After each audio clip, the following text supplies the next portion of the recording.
The night had always been the same for Mia Carter.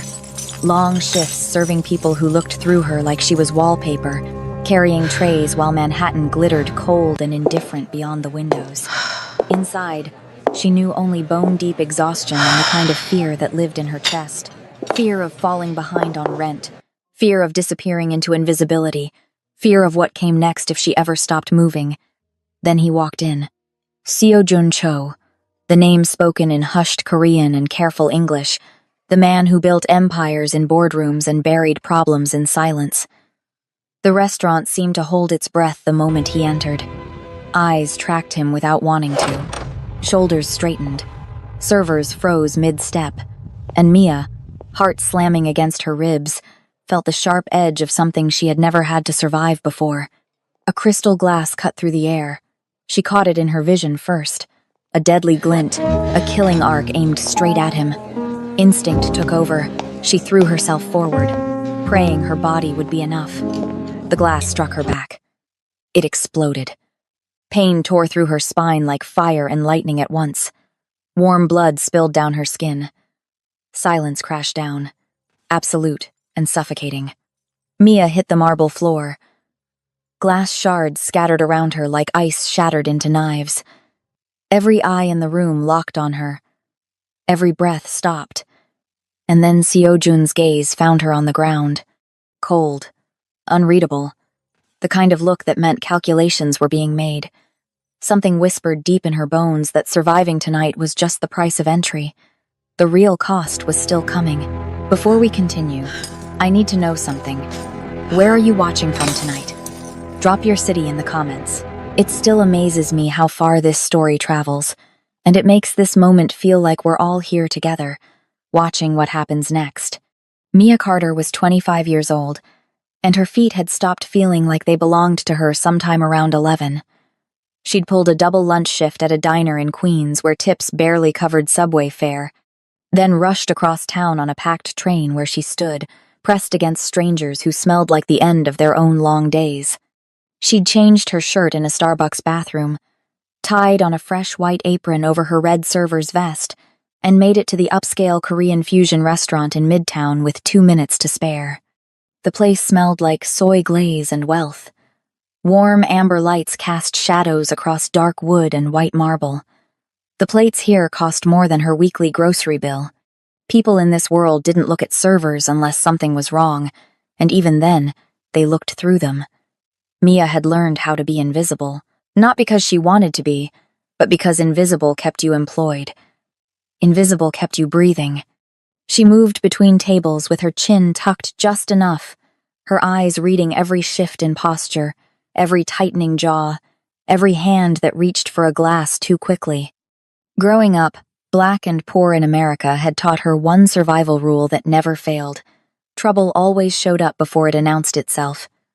You just had to watch for the signs people thought they were hiding. The doors opened, and the restaurant changed. Not with noise or drama, just a shift in pressure, like air getting thinner before a storm. Men in sharp, dark suits stepped inside first. They didn't smile. They didn't hurry. They scanned the dining room like wolves deciding what belonged to them. Conversations dropped mid-sentence.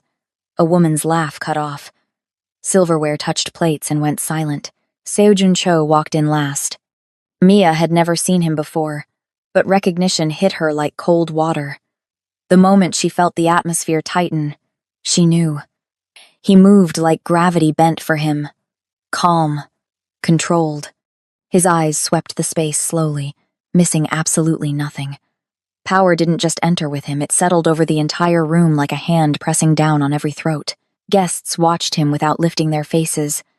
Servers adjusted their paths to avoid crossing his.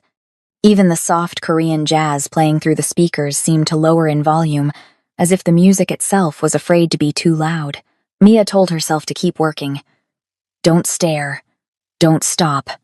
She lifted a bottle of wine from the bar, moved toward a table near the windows where a middle-aged couple sat frozen in the middle of what used to be an argument. The woman wore a diamond bracelet that caught the light. Her smile was tight, performative. The man's hand trembled slightly when he lifted his water glass just a little, just enough for Mia to see. Her stomach knotted.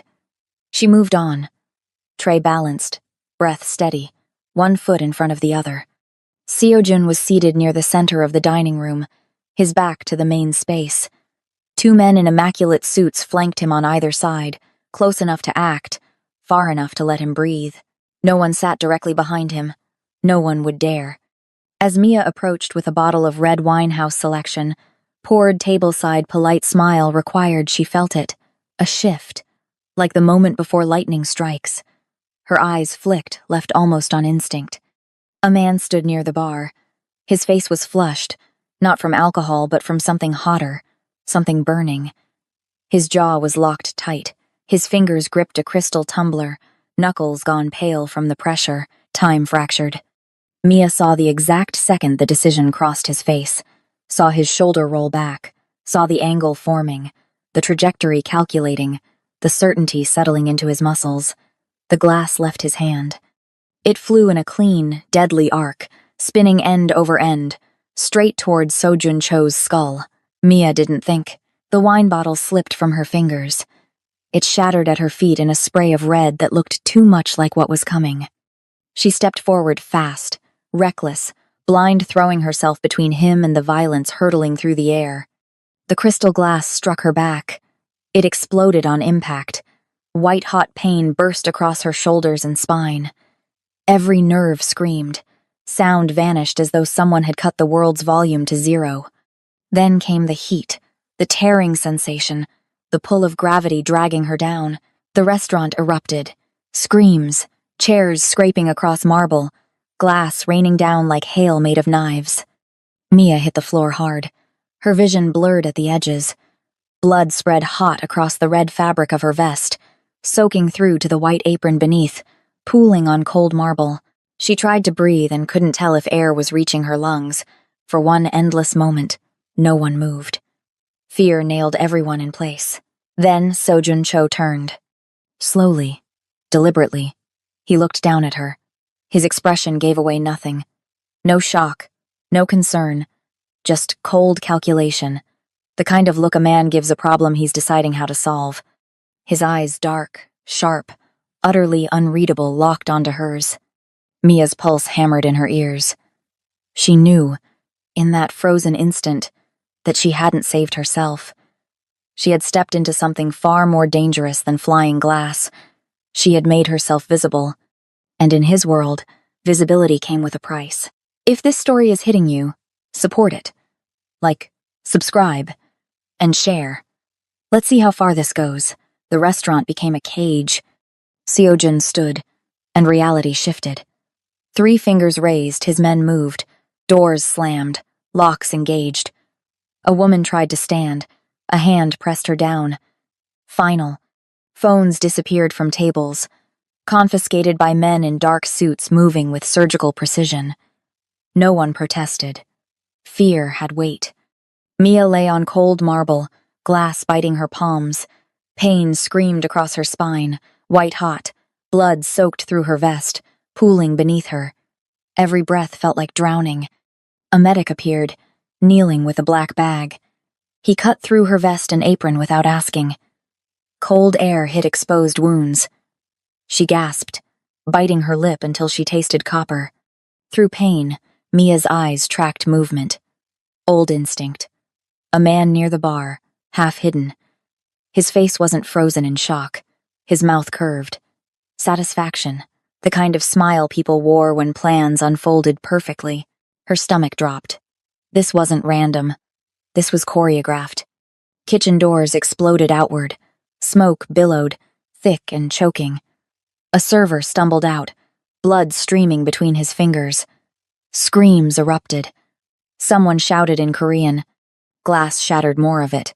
Deliberate. The medic ducked, shielding Mia as something crashed near the kitchen. Seojun didn't flinch. He turned slowly, eyes sweeping chaos with unnerving calm. One of his men sprinted toward the kitchen. 2 gunshots cracked. Then silence. Too fast. Too clean. The man returned, shook his head once. Sojun's jaw tightened. His eyes cut from Mia to the smiling man, then back. Something deadly shifted behind his gaze. This was war disguised as dining, he said quietly. Two men lifted Mia. Pain exploded white. They carried her through a hallway into a back office smelling of leather and cigarettes. She was lowered onto a couch. The medic pulled out tweezers, gauze, scissors. Seojun stood by the door, watching. Not like a man attacked, like a man solving an equation. The medic extracted glass shard by shard. Each piece felt like fire. 6, 7, 8. You moved without thinking, Sojun said. Mia's mind clawed through fog, replaying the attack. The man's face, the kitchen explosion, the timing. Too perfect. Her voice came out rough through gritted teeth. They wanted spectacle. She swallowed blood. They wanted you exposed in public. The room went still. Sojun stepped closer until he stood directly over her, close enough that she could see the coldness in his eyes. That's a dangerous thing to understand, he said softly. Mia tried to sit up. The medic pressed her down. Sojun didn't blink. His gaze pinned her. You can't go home. You can't talk to cops. You can't disappear without my help. Her throat closed. What if I try? Seojun tilted his head. The way someone looks at a child asking a question they already know will break their heart. Then you won't survive the week. The medic wrapped her back. The door opened. Voices drifted in low, tense Korean she couldn't understand. Sojun turned to leave but paused at the threshold. He didn't look back. Someone wanted me to see you bleed, he said. Now they know your face. They know your name. And they know exactly what you mean to me. The door closed. The lock turned. Mia Carter, lying on a couch in a room she couldn't leave, realized with sickening clarity that saving his life had painted a target on her back in a war she didn't understand. Outside, footsteps moved with purpose. Voices murmured in Korean. Phones rang, and the man with the satisfied smile was still out there, watching, waiting, knowing exactly what he'd set in motion. Mia woke to silence so complete it felt wrong. No sirens, no street noise. Just air conditioning and distant Korean voices. The penthouse was glass and steel. Modern, expensive, wrong. Floor-to-ceiling windows overlooked Queens, but the glass was tinted so dark the world outside felt like a photograph. She lay in a bed that wasn't hers, wrapped in sheets that smelled like nothing. Her back screamed when she tried to sit up. Pain tore through her shoulders, sharp enough to steal breath. A woman appeared. Korean. Mid-40s, hair in a tight bun. She entered without knocking, carrying bandages and antiseptic. Didn't smile, didn't speak, just gestured for Mia to turn over. The woman's hands were efficient, practiced. She peeled away old bandages without warning. Cold air hit exposed wounds. Mia bit down on a gasp. The woman cleaned, applied fresh gauze, wrapped everything tight, then left. No words. No eye contact. Days blurred. Medication dulled pain but turned time elastic. Morning felt like afternoon. Night came without warning. Mia slept in fragments, waking to find the woman there again, changing bandages, disappearing like a ghost. Armed men stood at every entrance. 2 by the front door, 1 near the elevator, another on the balcony. They rotated shifts but never spoke to her. When she asked one, "Where am I?" he looked through her like furniture. Seojun visited daily. Same time, though Mia couldn't say what time. He sat across from the bed, never too close. Asked careful questions. How's the pain? Can you walk? Do you remember faces? She answered because silence felt more dangerous. On the 4th day or 5th, Mia woke early. Dawn light filtered gray through tinted windows. Voices drifted from the hallway. Korean. Low and tense. She moved to the door, pressed her ear against cool wood.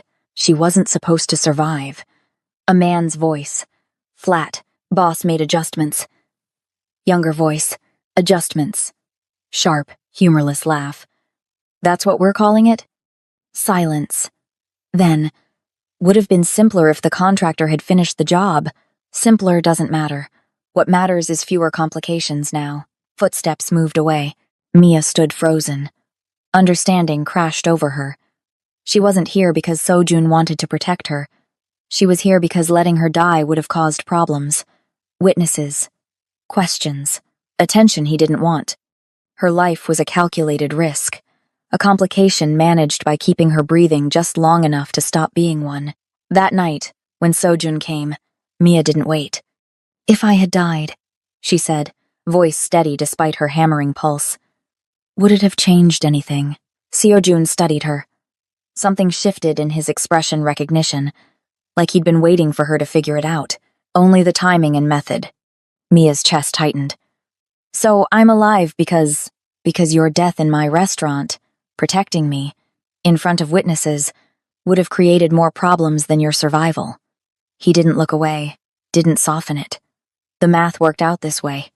He stood, adjusted his cufflinks, moved toward the door. "Get some rest. Tomorrow we talk about what happens next." The door closed. The lock turned. Mia sat in the dark, staring at windows that turned the city distant and unreachable. Sleep felt impossible every time she closed her eyes. Would have been simpler if the contractor had finished the job. Someone had hired the attack. Someone had paid for violence. And that someone was still out there. Somewhere in the penthouse, a phone rang. Once. Twice. Stopped. Footsteps moved fast in the hallway. Voices rose. Urgent now. The careful, quiet shattering. A door slammed. Then another. Mia's pulse spiked. She stood, back screaming, and moved to her door, pressed her ear against it, shouting in Korean. Running. The unmistakable sound of guns being loaded. Then silence, worse than the noise. The kind of silence that meant something had just gone very, very wrong. The power died on the 6th night. Not a flicker. Complete darkness slamming down. Air conditioning cut off. Electronics died. Silence pressed in. Mia sat up, back screaming. Her heart raced. That instinct, the one that had kept her alive in Baltimore, was screaming. Something was wrong. In the hallway, boots hit hardwood. Fast. Korean voices snapped orders. Safeties clicked off. The guards were prepared. Mia moved to the door. Listened. A car engine idled below. Too long. Waiting. Heavy footsteps on the stairs. Different rhythm. Different weight. Coming up. Glass exploded upstairs. One window. Then another. Gunfire cracked. Massive. Too close. Mia dropped. Hands over ears. Heart slamming. More shots. Return fire. Someone shouted. A body hit the floor hard enough she felt it through walls. Her door burst open. The young guard grabbed her arm, dragged her out. No explanation. They moved fast through darkness, his hand tight on her wrist. The living room was chaos. Furniture overturned. Glass everywhere. One guard lay on marble, blood pooling dark beneath him, eyes staring at nothing. Another crouched behind the kitchen island, firing toward shattered windows. Muzzle flashes lit the room in bursts. Mia was shoved into a closet. Panic room. Steel-reinforced door. The guard pushed her inside, slammed it. The lock engaged. She stood in darkness, breathing hard, listening to muffled gunfire through steel. Then, silence. Worse than the shooting. The lock disengaged. Sojun stood there, suit jacket gone, shirt sleeves rolled up, a cut bleeding across his cheek. Behind him, war zone. They're gone. Mia stepped out, legs unsteady. How many? 5 attackers. 2 got away. He turned. We lost 2 men. She looked at the guard on the floor, the one who'd looked through her. He wasn't looking anymore. Seojun gripped her shoulder, firm enough to hurt, turned her to face him. This wasn't about me. They're hunting you. Mia's breath stopped. What? They bypassed 3 secure locations to hit this one. They came when I wasn't here. They came for you. His eyes cold. Someone from your past wants you erased. Her chest tightened. That's not. Who wanted you dead before that night? Baltimore. The club. Marcus. I fled Baltimore, she said, voice barely steady. A club owner. Marcus Webb. He hurt women who worked for him. When one ended up in the hospital, I testified. He went to prison for 8 months. She swallowed. When he got out, I ran. I thought 200 miles was enough distance. Sojun's jaw tightened. He pulled out his phone, spoke rapid Korean. Hung up. Emergency meeting. Now. Within 20 minutes, 6 men arrived. They gathered in what was left of the living room, speaking tense Korean. Names, locations. The word for betrayal, repeated like a curse. Sojun stopped mid-sentence. His eyes cut to one man. A lieutenant, older. Had been there since the restaurant. The man's face went pale. You, Sojun said quietly. The lieutenant raised his hands. Boss, I can explain. Explain how they knew which penthouse. Explain how they knew I'd be gone. Explain how they knew exactly which room she was in. The lieutenant's eyes darted toward the door. Too late. 2 guards blocked it. How much did they pay you? 30,000. The words fell out. I didn't think I didn't know. You didn't think she mattered. The lieutenant looked at Mia. Regret crossed his face. She's nobody. Just some waitress. Seojun moved. One motion. A gunshot cracked. The lieutenant dropped. Silence filled the penthouse. Mia stood frozen, ears ringing, staring. Seojun lowered his weapon, turned to his men. Find out who's protecting Marcus Webb. Find out how deep this goes. And find out who else I can't trust. The men scattered. Seojun looked at Mia. Blood dripped from his cheek onto his shirt. Pack what you need. We're leaving in 10 minutes. Where? Somewhere they won't find you. His voice cold. Because if there's one traitor, there are others, and next time we might not be fast enough. Outside, car engines started. Voices called in Korean, and somewhere in the city, Marcus Webb was alive, protected, and hunting. The walls had never been protection. They'd been a spotlight showing exactly where to strike. They moved before dawn. No explanation.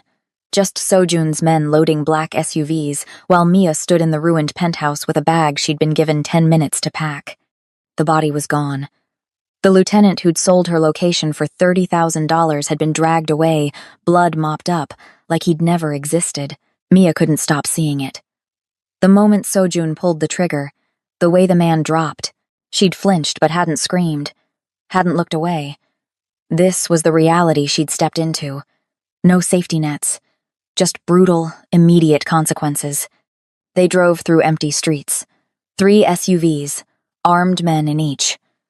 Mia sat between 2 guards who didn't speak. Sojun rode up front, phone pressed to his ear, speaking rapid Korean. She caught fragments. Names. Locations. The word for money repeated like a curse. The safe house was in Brooklyn. Warehouse district. Industrial. They pulled into an underground garage. Metal door rolled down. Locked. Inside, concrete floors, high ceilings, minimal furniture, windows covered with blackout material, less like a safe house, more like a tomb. Seojun's men swept the building, checked rooms, set perimeter security. Mia sat at a metal table, watching gray light creep through cracks. Dawn breaking on a day she wasn't sure she'd survive. Seojun appeared, still wearing the blood-stained shirt. The cut on his cheek looked angry. Red. He set his phone on the table, pulled up a message, turned the screen toward her. A photo. Her face. Security footage from the restaurant the moment after the glass hit, blood spreading across her vest. Below, text in English and Korean, $50,000 USD. Alive. Do not harm. Mia's breath caught. 50,000. Alive. Not for who you were before, Sojun said quietly. For who you are to me. Her mind spun. Marcus Webb doesn't have that kind of money. He ran a club in Baltimore. Someone's backing him. Someone with reach. Sojun leaned against the counter. This isn't about revenge for testimony. This is about leverage. Leverage? For pressure. For negotiation. For revenge against me through you. His eyes met hers. You saved my life in public. That created a debt. In my world, debt is power. And you holding that debt makes you valuable. Mia stared at the number. 50,000. Her life reduced to currency. But something shifted in her chest. Not fear. Something harder. My life has value now, she said slowly. Real value. Seojun studied her. Something changed in his expression, recognition, maybe respect. Yes, he said. That makes you a commodity. The word landed like a fist. Not a person. A thing to be traded, bought, sold. How many people have access to this? Mia asked. It's been circulating for 6 hours.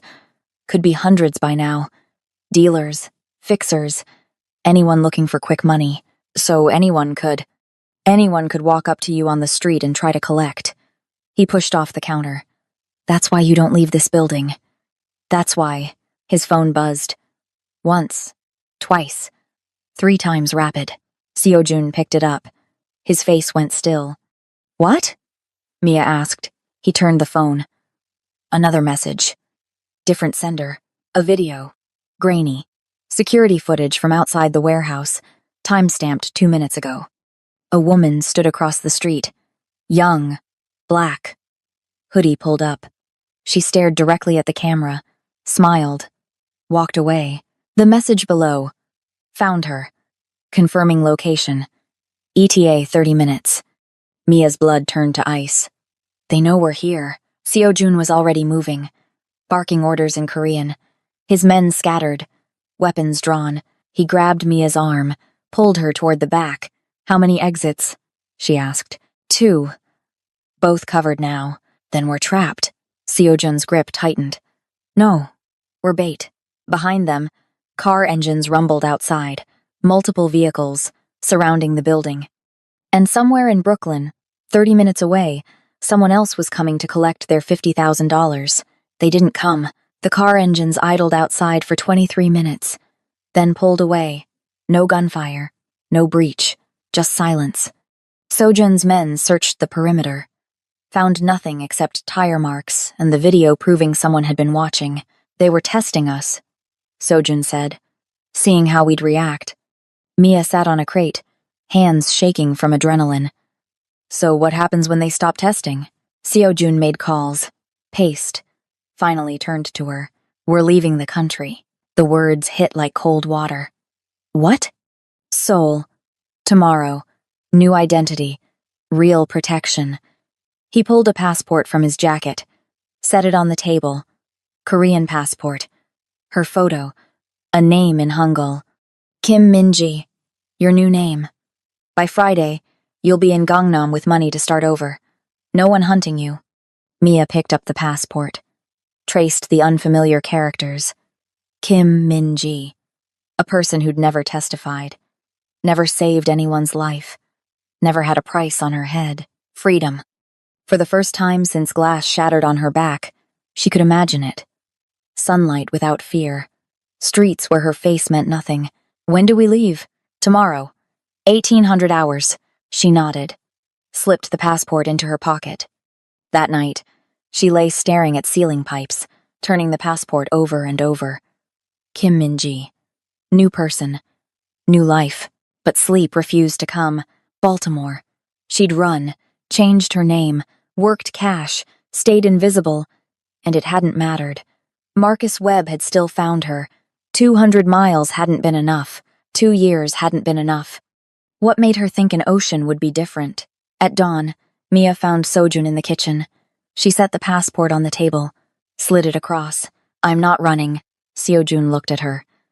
This is your way out. You disappear. And then what? Someone still wants me dead. When I'm not available, they move to the next target. Someone weaker. Someone who can't fight back. That's not your responsibility. Yes, it is. I stepped into this. I made myself visible. She leaned forward. I'm done pretending I can hide from it. Something shifted in Sojun's eyes. Recognition. Then you understand what comes next. I stop hiding. I become exactly what they want me to be. Bait. Yes, you could die. I could die in Seoul too. At least this way. I'm choosing how. Seojun leaned back. A small smile. Not warmth, Respect. We make you visible. Let them think they found you.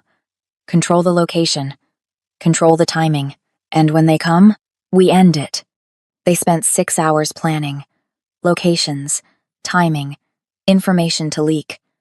By noon, the plan was set. Mia would move to a brownstone in Park Slope, windows visible from the street. Minimal security. Word would leak through channels. 48 hours. Wait for someone to move. This won't just be Marcus Webb's people, Sojun warned. Could be anyone. Good. The more who come, the more we eliminate. Seojun's phone buzzed. His expression went cold. What? He turned to the screen. News article. Baltimore Sunday, 20 minutes old. Body found in Inner Harbor identified as Marcus Webb. Apparent suicide. Mia's blood turned to ice. That's not possible. Someone killed him. Made it look like suicide. Then who... Understanding crashed.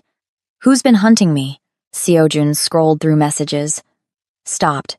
Showed her. A photo. Marcus Webb. Dead. Eyes open. Floating in Baltimore's harbor. The message below. Webb was just the muscle. The real client wants her delivered by Friday. She took something that didn't belong to her. Price just went up to $100,000. Mia's mind raced. Took something? I don't understand. I testified about what Webb did. I never took. Sojun read further down the message thread. His face darkened. There's more. The girl she put in the hospital. That girl had family. Powerful family. And they don't forget. The warehouse went silent. Mia's hands shook. The woman. The one who'd ended up in the hospital. The reason Mia had testified. She'd never asked about her background, never wondered if there was more to the story. I thought I was doing the right thing, Mia whispered. I thought I was helping her. You were, Sojun said. But her family sees it differently. You exposed their daughter's trauma, made it public, made her a witness. He looked at her. In some circles, that's worse than the injury itself. And whoever wanted Mia Carter had just doubled their offer for a woman who'd committed the sin of speaking truth. The warehouse in Brooklyn smelled like rust and old rain. 3 stories, windows broken or boarded, perfect sightlines from the street, perfect trap. Mia stood in the center of the main floor, surrounded by empty space. A single chair, a camping lantern, nothing else. Seojun's men had stripped it clean, turned it into a stage where she was the only actor. You'll be visible from the street, Seojun had said. That's the point. They need to believe you're vulnerable. Now, standing alone with shadows pressing in, vulnerability felt less like acting and more like truth. Seojun's voice crackled in her earpiece. Positions set. We have eyes on all approaches. 8 men I trust completely. Another 12 on standby. Mia touched the device in her ear. And how many are hunting me? Unknown. She moved to the rusted windows, looked out at Brooklyn, stretching dark. Somewhere out there, word was spreading. Carefully planted rumors, strategic leaks. Mia Carter alone in Red Hook, minimal security, easy target. Her name floating through the underworld like blood in water. Movement. Sojun's voice. Sharp. Black sedan. 2 occupants. Circling. Mia's pulse spiked. She kept breathing steady. Hands at her sides. Visible but not posed. Natural. Believable. They're parking. 3 buildings down. Watching. Minutes crawled. Mia stood at the window, fighting instinct to move back into shadows. This was the plan. Be visible. Be bait. Second vehicle. White van. 4 occupants. Eastern approach. 2 groups, both watching, neither making a move. They're waiting to see if it's a trap, Sojun said. It is a trap. They don't know that yet. More waiting. Mia's back throbbed where glass had shattered. 3rd vehicle. Sojun's voice tighter. SUV. Unknown number. Parking north side. 3 groups. All circling. What is it? Mia asked quietly. The SUV. I don't recognize the pattern. Someone with resources just showed up. Mia's chest tightened. She forced herself to stay at the window. Movement. Pedestrian. Coming from the south. Alone. Mia scanned the street, saw her. A woman, black, mid-20s, hoodie up, walking deliberately, staring straight at the warehouse, the same woman from the video. She's coming straight to the entrance, Sojun said. Let her come. Footsteps echoed below, metal doors scraping, boots on concrete, slow, confident. Mia stepped back from the window, moved to the center, stood in the light. The woman appeared at the top of the stairs, smiled. Same smile from the video. Mia Carter, you're worth a lot of money. So I've heard. The woman pulled out a phone, started recording. Just need to confirm it's you. And if I don't cooperate, then this gets messy. Behind her, footsteps. More people coming up. The woman's smile widened. My crew. 4 more people appeared. Armed, positioned around the room, cutting off exits. In Mia's ear. Hold. Don't move yet. The woman lifted her phone. Say your name. Mia stayed silent. Say your name or I start breaking fingers. From below, an explosion of sound. Glass shattering, shouting, gunfire. The woman spun toward the stairs. What the? More gunfire. Closer. The sedan group, the van group, they'd breached simultaneously. The woman cursed. Barked orders. Her crew moved to defensive positions. Chaos erupted. Multiple groups flooding in, fighting each other, fighting for her. In her ear, Sojun. Get down, now. Mia dropped, covered her head. Gunfire tore through the warehouse. Bullets sparked off metal. Someone screamed. Then a different sound. Deeper, mechanical. A helicopter. Spotlight cutting through broken windows. Blinding white, a voice over loudspeaker. Korean. Commanding. All gunfire stopped. Everyone froze. Sojun's voice in her ear. That's them.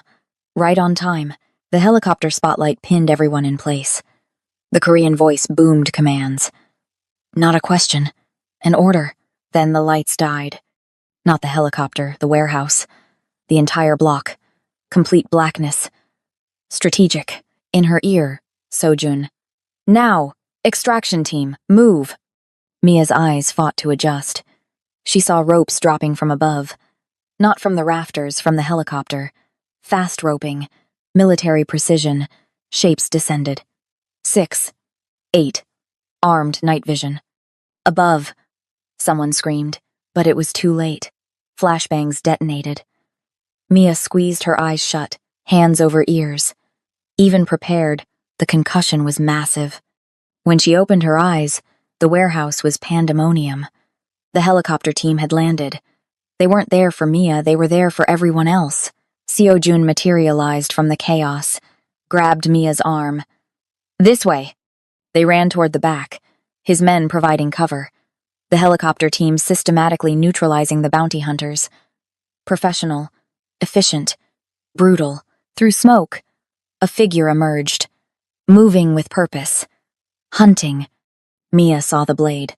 Tactical knife, moving straight toward her through the chaos. Military gear, professional. He raised the knife. Seo-jun moved, faster than thought. Stepped between her and the blade, put his body in the path. The knife meant for Mia's throat, buried itself in Sojun's side. He grunted, staggered, stayed upright, raised his weapon, fired twice. The attacker dropped. Mia caught Seo-jun as he sagged. Blood soaked through his shirt. Warm, spreading fast. Why would you do that? Her voice broke, hands pressed against the wound. Seo-jun's face was pale. Sweat beaded his forehead, but his eyes stayed fierce. Because you're not just anyone anymore. One of the helicopter team appeared. Korean, military bearing. He spoke rapidly to Seo-jun, then to his team. 2 of them moved to secure Seo-jun. Boss's brother, the man said to Mia in accented English. Seoul sent us. Extraction. Sirens wailed. Close. Getting closer. Police. Fire department. The helicopter team leader barked orders. His men moved with precision, securing the scene, marking the bounty hunters for pickup. The woman from the video was zip-tied, unconscious. Go. Sojun said to Mia, blood on his lips. The police, you can't be here. I'm not leaving you. You have to. His hand gripped her wrist. Weak. Questions. Exposure. You'll be vulnerable. The team leader spoke. We have medical on the roof. Helicopter standing by. Boss, we need to move. Sojun was carried toward the back exit. Mia followed. Through smoke. Over bodies. Out into the alley. The helicopter hovered low. Ropes. Harnesses. Military extraction. Sojun was secured. Lifted up. The team leader turned to Mia. You too. Boss's orders. What about? Police will find bounty hunters. Soul family will handle cleanup. You come now. Mia was harnessed. Lifted. The city fell away below. Sirens converging on the warehouse. Lights. Chaos. Inside the helicopter, a medic worked on Sojun. IV. Pressure. Oxygen. The team leader handed Mia a tablet. A message. Same number that sent Marcus Webb's death photo. A new image. The warehouse. Time-stamped 4 minutes ago. The message below. Good. Cho family showed their hand. Now we know Soul's involved. Tell the girl this changes nothing. We have resources too. And patience. The helicopter banked toward Manhattan. Toward a private medical facility. Toward whatever came next. He had bled for her. Soul had mobilized for her. But the real enemy was still watching. Still moving. And now they knew this war had gone international. Seo-jun survived. The knife had missed major organs by centimeters. Surgeon's skill and luck. He woke 3 days later in a private facility in Manhattan, pale and diminished but alive. Mia stayed. Against orders. Against logic. She sat by his bed, watching men come and go with expressions that grew tighter each day. On the second day, she overheard 2 lieutenants in the hallway, speaking Korean. 2 crews defected. Park's organization and the Incheon group. Money? Frozen. 3 accounts. Someone tipped federal. Contacts. Half stopped answering. The other half want to renegotiate. Power didn't vanish. It fractured. When the facility went quiet, Sojun opened his eyes. You're still here. Where else would I be? He studied her. Something tired in his gaze. Something like defeat. If you stay, this never ends. You'll always be watched. You'll never be truly safe. Mia leaned forward. Neither will you. His lips curved. Not quite a smile. That's different. I chose this life. I chose to stay. They looked at each other. She'd thrown herself in front of glass. He'd taken a knife. Neither thinking about consequences. Just instinct. You should go, Sojun said. While I'm weak, disappear. I'll make sure no one follows. Mia stood, walked to the window. No, she said quietly. That night, after Sojun fell into medicated sleep, Mia made a call from a burner phone. A man answered. Korean accent. Cautious. Who is this? Someone who knows Sojun Cho is vulnerable. Someone who has information you want. Silence. You're the woman. I need a meeting. Tonight. Why would I meet with you? Because Sojun exiled you 6 months ago. Because you want back in. And because I can tell you exactly which territories are unprotected right now. More silence. Where? She gave an address. Hung up. By morning, whispers spread through the underworld. Seo-jun Cho negotiating from weakness. Territory agreements shifting. The woman making independent moves. Mia was in the kitchen when Sojun appeared. Pale. Leaning heavy on the doorframe. Anger in his eyes. What did you do? She turned. What I had to. You contacted Min-soo. You traded intelligence about my operations. He breathed carefully. You destabilized everything I built. I stabilized myself. By undermining me. By making myself valuable to your enemies. They think they can use me against you. That makes me a player, not a pawn. That gives me leverage. Seo-jun stared. Then laughed. Harsh. Surprised. Almost impressed. You're dangerous now. I learned from you. He moved closer despite pain. You understand what you've done? You've made yourself a threat to me. Yes, I should. What? Kill me? Mia held his gaze. You took a knife for me 3 days ago. You're not killing me now. Truth settled between them. Heavy, protecting her had cost him control. Trusting her had made her the most dangerous piece on his board. What do you want? Sojun asked quietly. To survive. To stop running. To end this. By starting a war? By becoming someone too valuable to kill. Sojun's phone buzzed. He read the message. His expression went cold. What? He turned the screen. A photo. Min-soo, the man she'd met with. Dead. Single bullet. The message. Tell the woman she made a mistake. We don't need her cooperation, just her presence. Final offer. Surrender by dawn tomorrow or the facility burns. Everyone inside dies. We're watching. We know Soul's backup is gone. You're alone now. Mia's blood turned to ice. How many people are here? 12. Patients. Staff. Because of me. Because of both of us. Outside, a car engine started. Pulled away. Then another. Seojun moved to the window. My men. They're leaving. Why? Because someone just made them a better offer. He looked at her. We're alone. The people in this facility are innocent, and whoever wants you has us exactly where they want us. Dawn was 10 hours away. 10 hours. Mia stood at the window, watching the street below. 2 cars idled at opposite ends of the block. Watching. Waiting. Making sure no one left. Behind her, Sojun was on the phone, speaking rapid Korean. His voice was strained, weak from the wound but determined. Seoul can't get another team here in time, he said after hanging up. 10 hours minimum. The family is scrambling, but we don't have 10 hours. Mia finished. They stood in silence.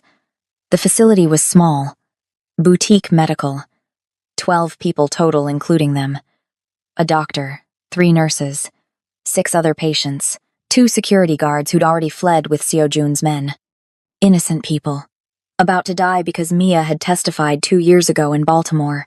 There's another option, Sojun said quietly. Mia turned to face him.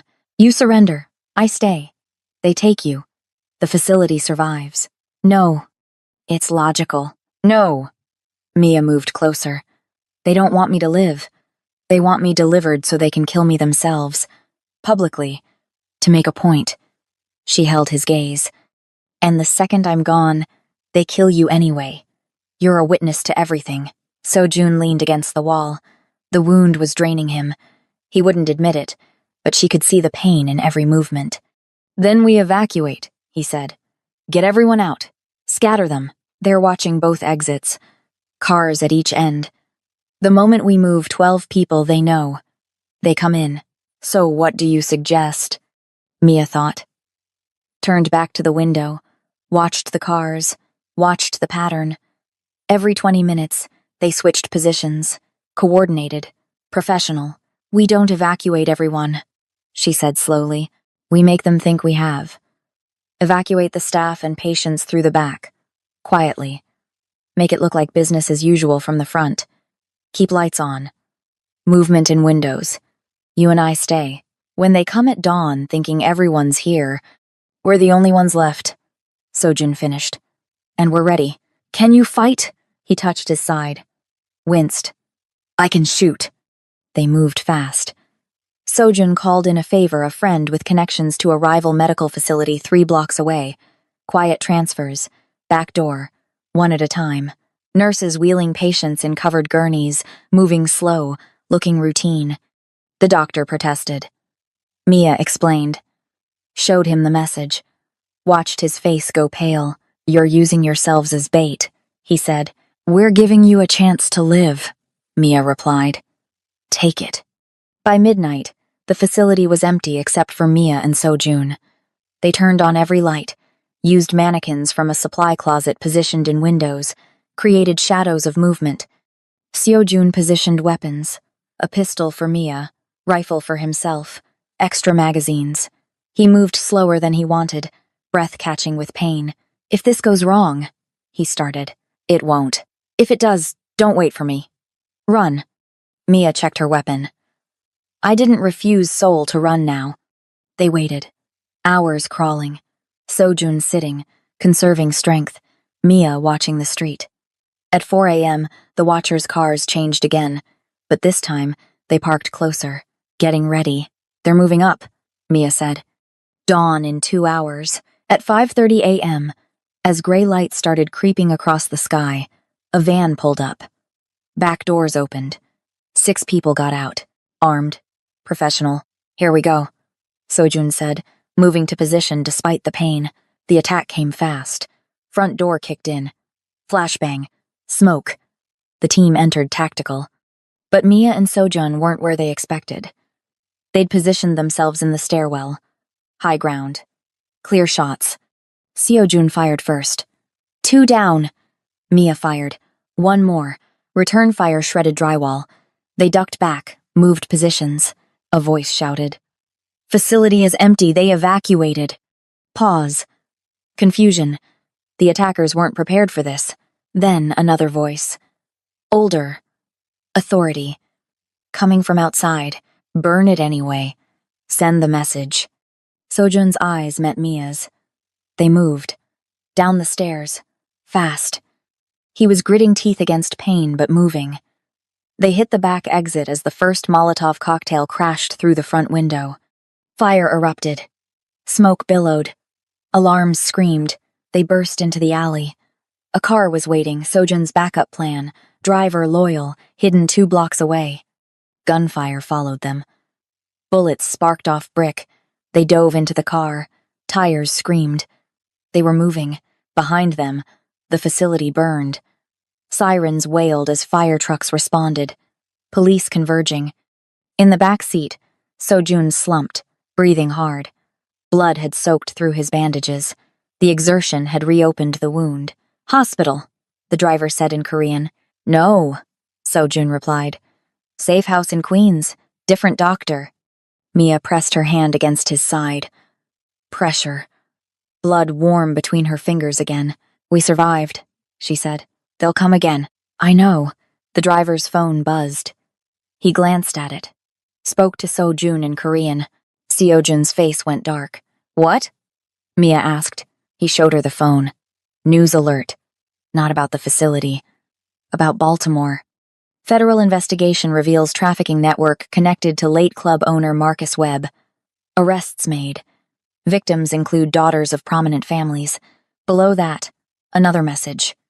The same number. The girl you testified for? Her father is Senator Harrison. Her family kept it quiet. You made it public.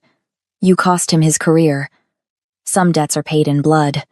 Mia's hands shook. A senator.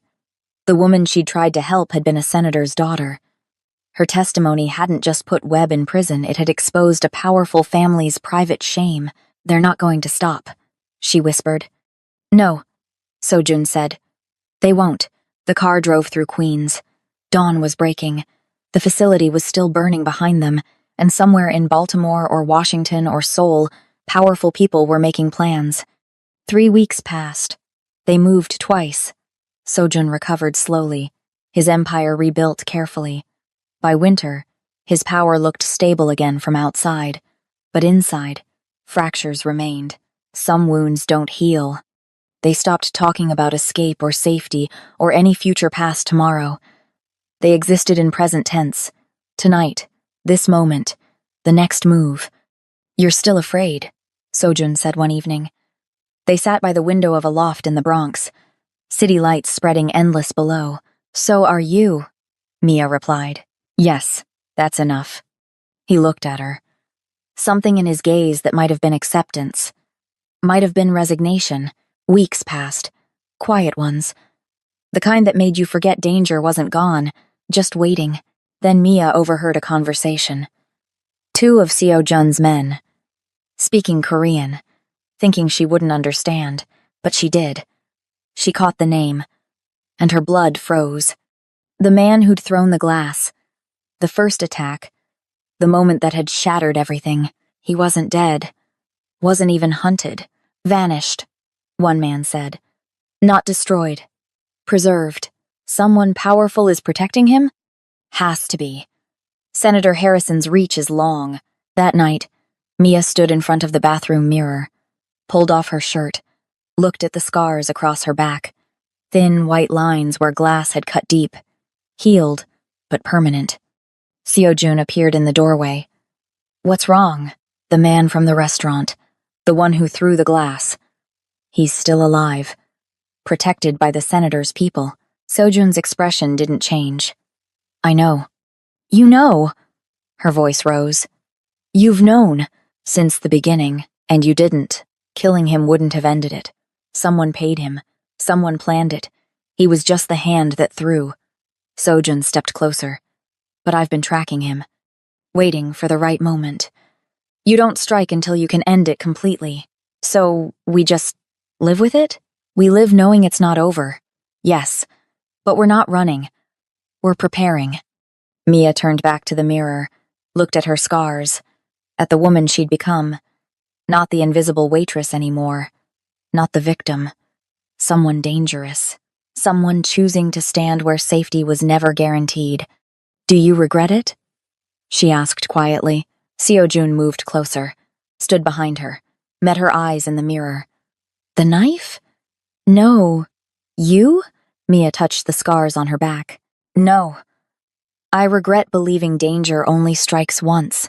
Later, Sojun dressed for a meeting in Koreatown. Business, territory, the constant maintenance of fractured power. Mia watched from the window as he got into the car, watched until it disappeared into traffic.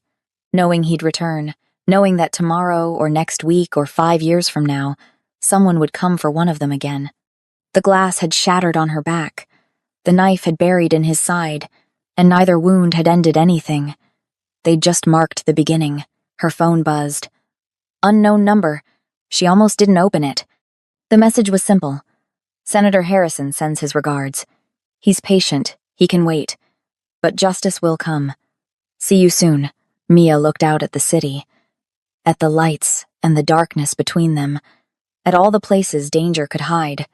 Danger and love had become inseparable here, and somewhere in that darkness, Senator Harrison's people were already moving. But this time, Mia and Sojun